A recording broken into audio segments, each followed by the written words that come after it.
और आज के प्रसंग में भी जीवात्मा के महत्व को दर्शाने का प्रयास किया जा रहा है। ऊर्ध्वं प्राणम उन्नयति अपानम प्रत्यगस्यति मध्ये वामनम आसीनम विश्वे देवा ओढ़ते।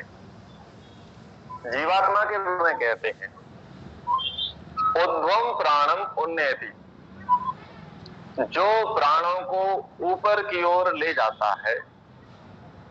अपानम प्रत्यगस्यति, और अपान को जो नीचे की ओर लेकर के जाता है। हमारे शरीर में 10 प्रकार की वायु, जिनको महाप्राण और अल्प प्राण के नाम से जानते हैं। महाप्राण होते हैं प्राण, अपान, व्यान, उदान, समान, ये महाप्राण हैं। और अल्प प्राण हैं नाग, कूर्म, कृकल, देवदत्त और धनंजय। तो ये 10 प्राण यानी ये 10 वायु ये शरीर में कार्य करती है, और इनके कार्य करने से ही शरीर की सारी व्यवस्थाएं सुचारू रूप से चलती हैं।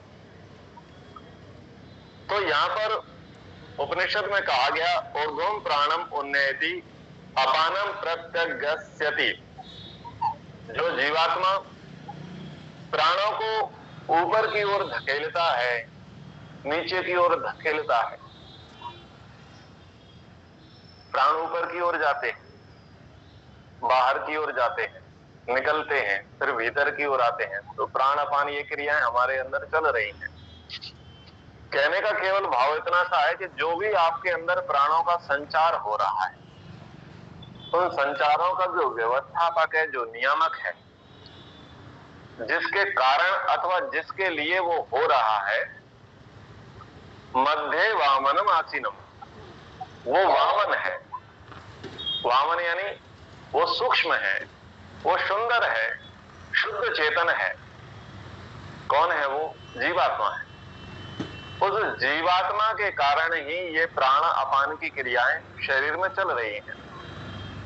और विश्व देवा उपासते, सारी इंद्रियां उसी की उपासना करती हैं। किसकी? प्राण की। अब विश्व देवा उपासते, इस वचन से ये अर्थ ले लेते हैं प्रायः लोग कि यहां पर आत्मा के लिए ना कह करके परमात्मा के लिए कहा जा रहा है। यदि स्वतंत्र रूप से श्लोक को हम पढ़ें तो जो प्राणों को ऊपर धकेलने वाला है, जो प्राणों को नीचे धकेलने वाला है, अर्थात जो प्राणों का संचार करने वाला है, नियम वाला है, व्यवस्था करने वाला है, वो अत्यंत सूक्ष्म आत्मा सबके भीतर विराजमान है और सभी देव उसकी उपासना करते हैं। इस प्रकार से जब हम इसका व्याख्यान समझेंगे तो निसंदेह यहाँ पर आत्मा का परमात्मा लिया जा सकता है, कोई बुराई नहीं है। ठीक है, लेकिन प्रसंग देखना पड़ेगा। प्रसंग क्या चल रहा है? यहाँ पर प्रसंग जीवात्मा का चल रहा है। पिछले श्लोकों में भी जीवात्मा के लिए कहा गया है और आगामी श्लोकों में भी जीवात्मा के लिए कहा गया है। तो यहाँ जीवात्मा को लक्ष्य में रख करके सारे कार्य चल रहे हैं। ठीक है, अब होता क्या है कि ये जो प्राण है, 5 प्राण हैं, 5 महाप्राण हैं, फिर इंद्रियां हैं, 5 ज्ञानेंद्रियां हैं, 5 कर्म इंद्रियां हैं, मन है। ये सब के सब किसकी उपासना कर रहे हैं? सब के सब जीवात्मा की उपासना कर रहे होते हैं। केनोपनिषद में आपने पढ़ा ही होगा कि जब इंद्रियों के अंदर विद्रोह पैदा हो गया, युद्ध हो गया, तो सब कहने लगे मैं बड़ा, मैं बड़ा, मैं बड़ा। तो अंत में प्राणों ने हार करके कहा कि ठीक है, ये विजय और ये बड़प्पन, ये पद आपके लिए ही मुबारक हो, मैं तो चला। तो जब प्राण निकलने के लिए लगते हैं तो उनका जीवन अस्त व्यस्त हो जाता है, दुखद हो जाता है। वो वहां शरीर में सर्वाइव नहीं कर पाती हैं और सभी इंद्रियां करबद्ध होकर के प्राण से निवेदन करते हैं कि आप हम में ही मुख्य हो। तो ऐसी ऐसी कथाएं भी आपने उपनिषद के प्रसंगों में सुनी हुई है। तो यहाँ पर हमें क्या देखना है कि जीवात्मा शरीर के बिल्कुल भीतर है। ठीक है, और पहले इंद्रियां हैं, इंद्रियों के बाद प्राण है, मन बुद्धि अहंकार है, ये सब है। व्यक्ति क्या करता है, किसको प्राथमिकता दे रहा है? इंद्रियों को प्राथमिकता देगा। फिर किसको प्राथमिकता देगा? प्राणों को प्राथमिकता देगा। लेकिन किसे प्राथमिकता नहीं दी जाती है? जीवात्मा को प्राथमिकता नहीं दी जाती। ज्यादातर लोग, या ये कहें कि अगर हम परसेंट देखते चलें तो शायद 95% या 99% मनुष्य जाति ऐसी है जो जीवात्मा को प्राथमिकता नहीं देती। सबसे पहले किसे प्राथमिकता दी जाएगी? उस घर को जिस घर में रहा जाता है, यानी शरीर को प्राथमिकता व्यक्ति देता है। शरीर को ध्यान में रख करके ही सारे कार्य करता है। फिर उसके बाद व्यक्ति कार्य किसको ध्यान में रख करके करता है? इंद्रियों को ध्यान में रख करके, ज्ञानेंद्रियों को, कर्मेंद्रियों को, मन को ध्यान में रख करके व्यक्ति कार्य करता है। और फिर किसको देख करके? फिर प्राणों को देख करके कार्य करता है। जीवात्मा को देख करके वो कोई कार्य करे, ऐसा करने वाला कोई विरला ही देखा जाता है। उदाहरणार्थ, जैसे शरीर में किसी प्रकार का रोग हो जाए, कुछ कुरूपता आ जाए, कुछ दोष आ जाए, कुछ छिद्रता आ जाए, तो व्यक्ति उसको ध्यान में रख करके सारी दिनचर्या, आचार विचार, व्यवहार, खान पान सारा का सारा करेगा। ठीक है। फिर इसके बाद यदि इंद्रियों में किसी प्रकार का छिद्र आ जाए, कोई दोष आ जाए, कोई न्यूनता आ जाए, तो इंद्रियों को ध्यान में रख करके वो चिकित्सा करेगा, खान पान करेगा, व्यवहार करेगा। और जब हार्ट बीट बढ़ने लग जाए, ब्लड प्रेशर अप डाउन होने लग जाए, श्वास फूलने लग जाए, दमा हो जाए, श्वास लेने में उसे असुविधा उत्पन्न हो, और फिर कोई व्यक्ति कहे कि आप प्राणायाम करो, तो फिर वो प्राणों को ध्यान में रख करके कार्य करता है। लेकिन किसको रख करके कोई भी कार्य नहीं कर रहा है? जीवात्मा को ध्यान में रख करके कोई भी कार्य नहीं कर रहा। जबकि व्यक्ति को करना क्या चाहिए कि जो श्रेष्ठ है उसको ध्यान में रख करके कार्य करना चाहिए, और जो अश्रेष्ठ है उसे साइड कर देना चाहिए। मुख्यता और गौणता हमको समझ में आनी चाहिए कि हमारे जीवन में प्रायोरिटी किसकी है, देखें, वो हमें पहले समझना चाहिए। हम छोटी छोटी चीजों को प्रायोरिटी दे देते हैं और बड़ी बड़ी चीजों को निगलेक्ट कर देते हैं, उनको इग्नोर कर देते हैं, अवॉइड कर देते हैं, जो कि बिल्कुल ठीक नहीं है। जैसे उदाहरणार्थ, मान लीजिए कि आप बस में यात्रा कर रहे हैं और बस में 60 लोग सवार हैं। बस का जो ड्राइवर है वो देखता है कि आगे कुत्ता आ गया सड़क पर, तो कुत्ते को बचाने के लिए क्या करता है? थोड़ा स्टीयरिंग घुमाता है, गाड़ी को साइड लेता है, और उसका परिणाम ये निकलता है कि गाड़ी का पहिया जो है वो सड़क से नीचे उतर जाता है, और उसके कारण वो गाड़ी पलट जाती है, डिवाइडर से टकरा जाती है, खंभे से टकरा जाती है, या सड़क के किनारे या फुटपाथ पर कोई जा रहा होता है उससे टकरा जाती है। परिणाम क्या निकलता है कि एक कुत्ते को बचाने की प्रक्रिया करी गई थी, लेकिन 40-50 लोग चोटिल हो गए। ठीक है, तो उसके जीवन में क्या था? उसने किसको प्राथमिकता दी थी? उसने कुत्ते को प्राथमिकता दी थी। लेकिन कुत्ते को ध्यान में रखते रखते क्या हुआ? 40 के आसपास मनुष्य वहां पर चोटिल हो जाते हैं, घायल हो जाते हैं। तो ध्यान रखना चाहिए कि प्रायोरिटी किसकी है, मुख्य कौन है, गौड़ कौन है। यहाँ पर यह अर्थ नहीं है कि आप दमनकारी बन जाओ और हट जाओ मेरे सामने से, जो भी मेरे कार के आगे, मेरी बस के आगे, मेरे ट्रक के आगे आएगा हम उसे मार देंगे। यहाँ पर इस प्रकार की तानाशाही का उपदेश नहीं है। बस एक दृष्टांत दिया गया कि व्यक्ति करता क्या है, केवल इतने अंश को लेना है। इस पर काउंटर करने की आवश्यकता नहीं, केवल समझने की बात है। समझाने के लिए महात्मा विदुर किसको समझाते हैं? धृतराष्ट्र को समझाते हैं। प्रसंग ये है कि जब दुर्योधन पैदा हुआ तो कुछ अच्छे संकेतों के साथ उसका जन्म नहीं हुआ। उसके संकेत कुल को डुबो देने वाले थे, ऐसा महात्मा विदुर का कहना था।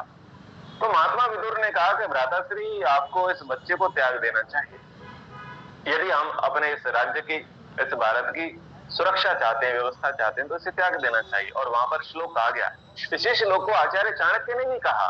चाणक्य नीति में श्लोक है, त्यजेत एकम कुलस्यार्थे ग्रामस्यार्थे कुलम त्यजेत ग्रामम जनपदस्यार्थे आत्मार्थे पृथ्वीम त्यजेत। यानी आप किसको त्याग देवें, आपके जीवन में गौड़ कौन है, आपके जीवन में मुख्य कौन है, यानी फर्स्ट प्रायोरिटी आपको किसे देनी है और सेकंड प्रायोरिटी आपको किसे देनी है। तो यहाँ पर तो उस मैनेजमेंट को बताया गया, प्राथमिकता गौड़ को समझाया गया। त्यजेत एकम कुलस्यार्थे, कुल आपका बड़ा है, 10 लोग, 20 लोग, 50 लोग, 100 लोग, 200 लोग, 500 लोग, 1000 लोगों का मान लीजिए आपका कुल है, और एक व्यक्ति यदि उस कुल में संक्रमण फैलाता है, पूरे कुल पर वो दाग लगा सकता है, कलंक लगा सकता है, लांछन लगा सकता है, अथवा ये कहें कि वो धब्बा लगा सकता है। जैसे देहाती भाषा में या देसी तरीके से कहा जाता है कि एक मछली सारे तालाब को दूषित कर देती है, गंदा कर देती है, तो उस मछली को क्या करना चाहिए? त्याग देना चाहिए। तो कुलस्यार्थे एकम त्यजेत, एक व्यक्ति का त्याग कर दो। अगर उस व्यक्ति के त्याग देने से, समर्पित कर देने से, सरेंडर करा देने से अगर पूरे कुल की रक्षा होती है तो वो सर्वोत्तम है। व्यक्ति को प्राथमिकता नहीं देनी चाहिए।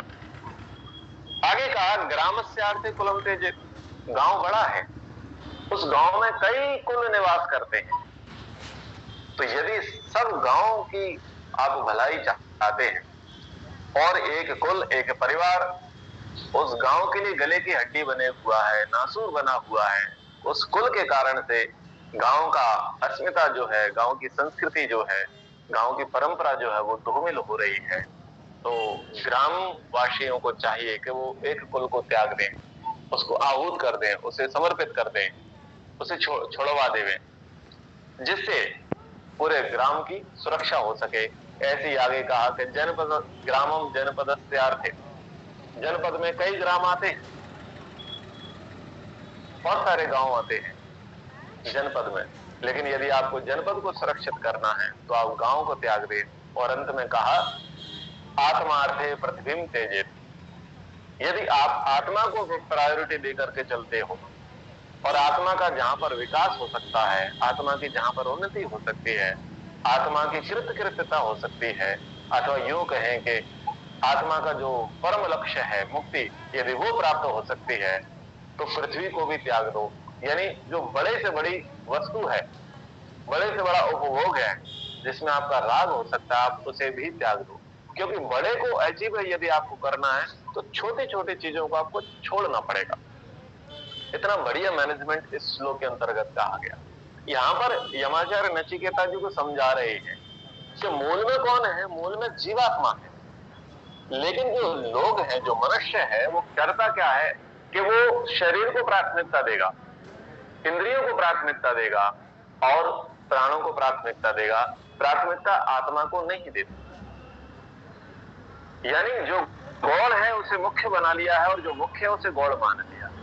जिसे फर्स्ट प्रायोरिटी देनी चाहिए उसे लास्ट प्रायोरिटी दी है, और जिसको लास्ट प्रायोरिटी दी हुई है उसे फर्स्ट प्रायोरिटी दी हुई है। यानी पूरे प्रकार से शीर्षासन है। महर्षि मनु जी कहते हैं कि बड़ा कौन है? तो कहते हैं कि विद्वान बड़ा है, और धनवान को 5वें नंबर पर लिया गया है। लेकिन उस व्यवस्था की, उस परंपरा का टोटल शीर्षासन हो चुका है। धनवान की फर्स्ट प्रायोरिटी है और विद्वान की लास्ट प्रायोरिटी है। धनवान प्रथम स्थान पर वर्तमान में आ चुका है और जो विद्वान है वो 5वें स्थान पर पहुंच चुका है। तो पूरा का पूरा शीर्षासन है। जब परंपराओं में, मान्यताओं में, सनातन संस्कृति में यदि शीर्षासन हो जाएगा, जिसको प्राथमिकता देनी चाहिए उसे अगर हम अंत में लेकर के चलेंगे, और जिसको अंत में लेकर के चलेंगे उसको अगर प्राथमिकता देते चलेंगे, तो बताओ विनाश नहीं होगा तो क्या होगा? वर्ण संकरता नहीं होगी तो क्या होगा? संस्कृति का ह्रास नहीं होगा तो क्या होगा? यदि अगर हम मंथन करके देखें तो ये जो हमारा समाज है, ये जो समाज जो पतन की ओर जा रहा है, गर्त में जा रहा है, खाई में जा रहा है, तो अवनति हो रही है।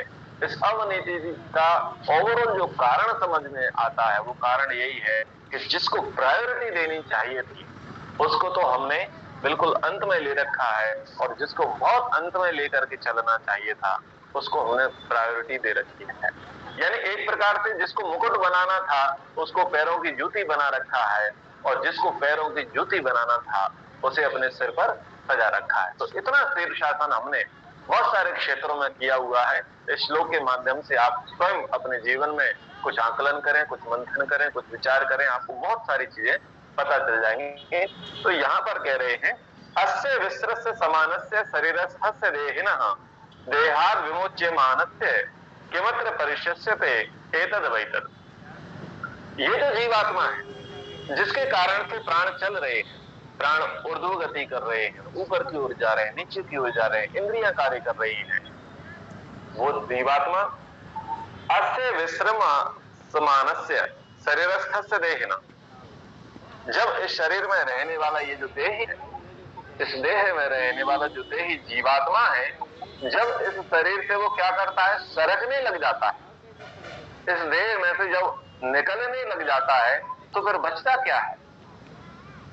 आप किसे बचाने के लिए लगे थे? आप किसे प्राथमिकता देने के लिए लगे थे? शरीर को, इंद्रियों को, प्राणों को। लेकिन जो मूल था, जो उसका नियामक था, नियंता था, निर्देशक था, या जिसके कारण या जो अधिष्ठाता था, उसको तुमने अवॉइड कर दिया, इग्नोर कर दिया, उसकी उपेक्षा आपने कर दी।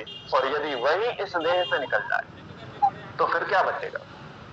जब प्राणांत होता है, देहावसान होता है, देही का अवसान होता है, यानी जब शरीर से जीवात्मा निकल जाती है तो शरीर वहीं धरा है, लेकिन इंद्रियां वहां से गायब हो चुकी हैं, प्राण निष्क्रिय हो चुके हैं और शरीर फूल चुका है, बदबू देने गया है, उसके अंदर विकार आ गया है।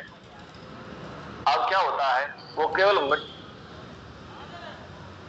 और तो कुछ विषय नहीं, फिर उससे आप कोई विशेष लाभ ले नहीं सकते।